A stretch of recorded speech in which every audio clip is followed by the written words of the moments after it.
नूतन दर्शन धर्म मर्म का पावन यहाँ प्रकाश। आज पुनः है जगा हुआ इस मिट्टी का सम्मान, वर्तमान कर रहा सुनहले आगम का निर्माण। अब तो मिटने लगी अशिक्षा भय की दुखद विभावरी, आओ हम सब रच दे मिलकर नव बिहार की डायरी।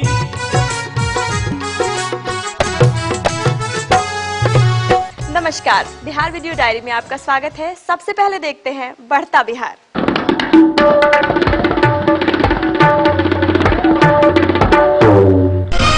राज्य सरकार ने विकास मित्रों का मानदेय 5,000 से बढ़ाकर 6,000 करने का लिया निर्णय। साथ ही उन्हें हर महीने 200 रुपए मोबाइल चार्ज के रूप में मिलेंगे।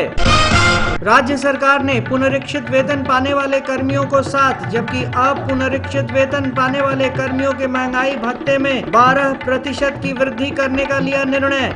नई दर 1 जुलाई 2014 से ही होंगी प्रभावी। राज्य सरकार अराजकीय मदरसों और मान्यता प्राप्त संस्कृत स्कूलों के शिक्षक और शिक्षकेतर कर्मियों को भी अब देगी सरकारी अनुदान। इनको अनुदान नियत वेतन के आधार पर दिया जाएगा। राज्य सरकार राजधानी पटना में पीपीपी मोड में मेट्रो रेल दौड़ाएगी। पहले चरण की ज्यादातर जगहों पर होगी एलिवेटेड रूट। बिहार राज्य परिवहन निगम के डिपो में अब मॉल और शॉपिंग कॉम्प्लेक्स बनाए जाएंगे। साथ ही यात्रियों को ठहरने के लिए वातानुकूलित हॉल होंगे और डीलक्स शौचालय की भी होगी व्यवस्था। सूबे के किसानों को खेत की मिट्टी जांच की रिपोर्ट अब अपने खेत पर ही मिल जाएगी। इसके लिए कृषि विभाग का एक वाहन गांव-गांव घूमेगा। राज्य सरकार 1 साल के अंदर कृषि विभाग में 10,000 से अधिक स्थायी नौकरी उपलब्ध कराएगी। साथ ही इस वर्ष कृषि यांत्रिकरण पर खर्च होंगे 300 करोड़ रुपए। बिहार विद्यालय परीक्षा समिति ने +2 स्कूलों और इंटर की पढ़ाई वाले कॉलेजों में सीट बढ़ाने का लिया निर्णय। कॉलेजों में पढ़ाई की सुविधा के अनुसार ही सीटों की संख्या तय होगी। राज्य सरकार मुख्यमंत्री ग्राम संपर्क योजना के तहत सूबे के 3,200 गांवों में सड़क बनाएगी। 5,508 किलोमीटर सड़क पर 4,132 करोड़ रुपए होंगे खर्च। सूबे के 71,000 स्कूलों में बनेंगे जल मीनार। मीनारों में पानी चढ़ाने के लिए स्कूलों को बिजली कनेक्शन भी दिया जाएगा।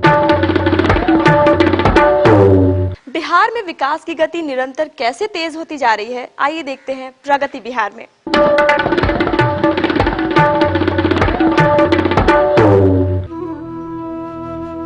लोकनायक जयप्रकाश नारायण की जयंती के अवसर पर मुख्यमंत्री जीतन राम मांझी ने 11 अक्टूबर को अधिवेशन भवन में बाल कुपोषण मुक्त बिहार अभियान की शुरुआत की।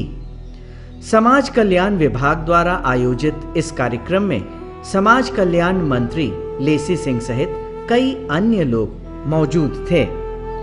इस मौके पर मुख्यमंत्री जीतन राम मांझी ने कहा कि स्वस्थ समाज के निर्माण के लिए बच्चों के साथ साथ महिलाओं को सेहतमंद रखना जरूरी है। इन्हें कुपोषण से मुक्त करना आवश्यक है, तभी बाल कुपोषण मुक्त बिहार का संकल्प साकार होगा। अगर ठीक ढंग से हम महिलाओं का देख रेख करें, नॉट इवन कि वो गर्भवती है, बल्कि उसके पहले भी उसके स्वास्थ्य की चिंता करनी चाहिए हमको। और यदि उसकी स्वास्थ्य की चिंता हम नहीं करते हैं तो रिजल्ट होता है कि जो बच्चे आते हैं उनके माध्यम से वो कमजोर होंगे, कुपोषित होंगे। तो फिर उस पर हमें ध्यान देना चाहिए। इसे बिहार सरकार में अनेक योजनाएं हैं, नारी सशक्तिकरण के नाम पर, चाहे समाज कल्याण के माध्यम से। गर्भवती महिलाओं के बारे में भी हम लोगों ने बहुत सा कार्य किया है, लेकिन उसके बावजूद भी हमको वहीं पर ध्यान देना चाहिए। हम आपसे कहना चाहते हैं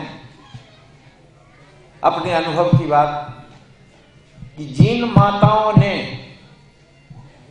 बच्चों के जन्म में अंतराल दिया है,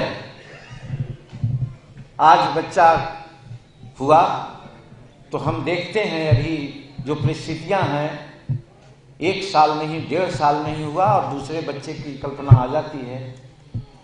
ऐसे हम लोग सब समझा रहे हैं 3 वर्ष अंतराल होना चाहिए, लेकिन 3 वर्ष से भी ज़्यादा अगर 5 वर्ष का अंतराल हो तो दोनों बात हो सकती है। एक तो हमारी जनसंख्या जो आज बढ़ती जा रही है और जिसके कारण आज समाज में अनेक प्रकार की बातें आ रही है, उससे भी निजात पाएंगे। और हम कन्फर्म कहते हैं, उस बात को आगे नहीं बढ़ाना चाहते हैं, क्योंकि मेरी अनुभूति है कि 5 वर्ष, 7 वर्ष, 8 वर्ष के अंतराल के बाद बच्चे होते हैं, उसको जीवन भर किसी प्रकार की दवा और दारू या कहिए उसको अन्न पोषक तत्व की कोई जरूरत नहीं होती। समाज कल्याण मंत्री लेसी सिंह ने कहा कि यह अभियान 2014 से 2018 तक सभी 38 जिलों में एक साथ चलेगा। 91,000 से ज्यादा आंगनबाड़ी केंद्रों पर अभियान में 1.65 करोड़ बच्चों को कवर किया जाएगा। राज्य सरकार ने 2016-17 तक कुपोषित बच्चों की संख्या को घटाकर 30% तक लाने का लक्ष्य निर्धारित किया है। इस मौके पर कला जत्था की ओर से संकल्प गीत और नुक्कड़ नाटक का भी प्रदर्शन किया गया।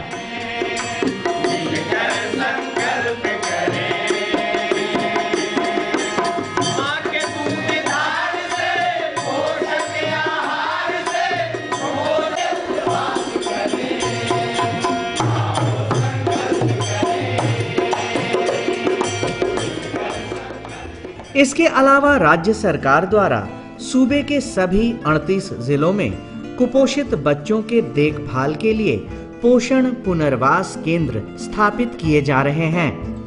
यहां संबंधित प्रखंडों से चुने गए अति कुपोषित बच्चों को उनकी मां के साथ भर्ती कर उन्हें जरूरी पोषक आहार और चिकित्सा उपलब्ध कराई जाती है। 20 बेड की क्षमता वाले राज्य के सभी केंद्रों पर मौजूद सभी सुविधाएं राज्य सरकार द्वारा निःशुल्क उपलब्ध कराई जाती हैं। पोषण पुनर्वास केंद्र की कार्यशैली आम अस्पतालों से हटकर बिल्कुल अलग है। जिले के चिन्हित और प्रखंड में कार्यरत आंगनबाड़ी सेविका, आशा कर्मी और एएनएम इसके लिए शोध और कैरियर का काम करते हैं। राज्य सरकार द्वारा किए जा रहे इन प्रयासों से आने वाले समय में प्रदेश के बच्चों की बेहतर देखभाल हो सकेगी और उन्हें कुपोषण मुक्त किया जा सकेगा।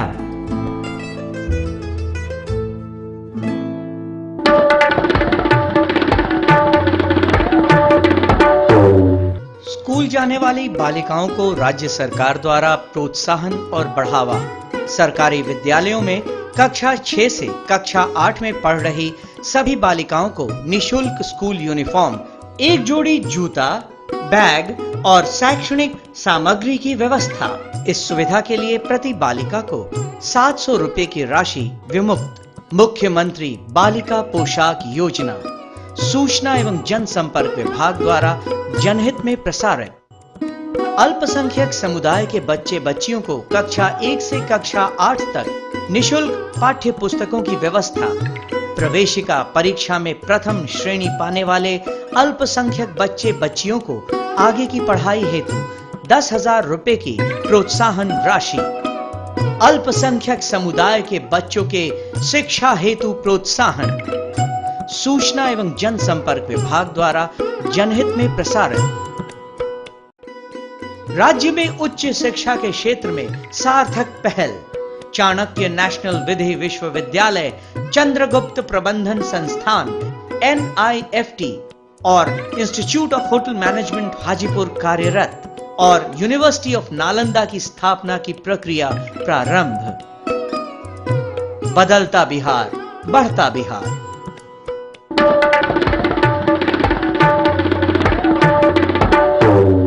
अपने प्राचीन धरोहर को जानने के लिए देखते हैं बिहार धरोहर।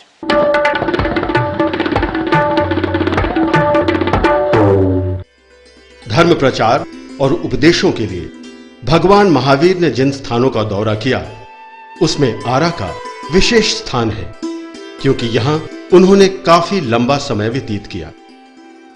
यही कारण है कि आज इस नगरी में न केवल जैन धर्म अनुयायी बड़ी संख्या में हैं, बल्कि यहां और आसपास के क्षेत्रों में 1, 2 या 10 नहीं, बल्कि लगभग 45 जैन मंदिर स्थित हैं।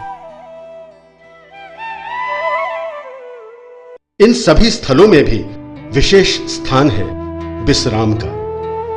विश्राम हिंदी के शब्द विश्राम का अपभ्रंश है। आरा में अपने भ्रमण के दौरान भगवान महावीर ने विश्राम किया था इस स्थान पर, और आज भी देश भर से हजारों जैन धर्मावलंबी यहां दर्शन के लिए आते हैं। मंदिर परिसर में ही स्थापित है बाहुबली रूप में भगवान महावीर की श्वेत संगमरमर निर्मित एक गरिमामय प्रतिमा, जिसका अपना इतिहास है। उत्तर भारत की सर्वप्रथम मूर्ति श्री बाहुबली भगवान के यहाँ स्थापित की गई थी। चूंकि इसकी एक मूर्ति दक्षिण भारत के श्रवणबेलगोला में स्थापित है, उतनी दूर लोग नहीं जा सकते थे, इसलिए 1937 में इस मूर्ति की स्थापना की गई, जिससे पूरे भारतवर्ष में इसकी प्रशंसा हुई और लोग यात्रा या इसको तीर्थ यात्रा के रूप में आते हैं, यात्री और दर्शन करते हैं, और वो मन में कल्पना करते हैं कि हम श्रवणबेलगोला में भगवान बाहुबली के दर्शन कर रहे हैं।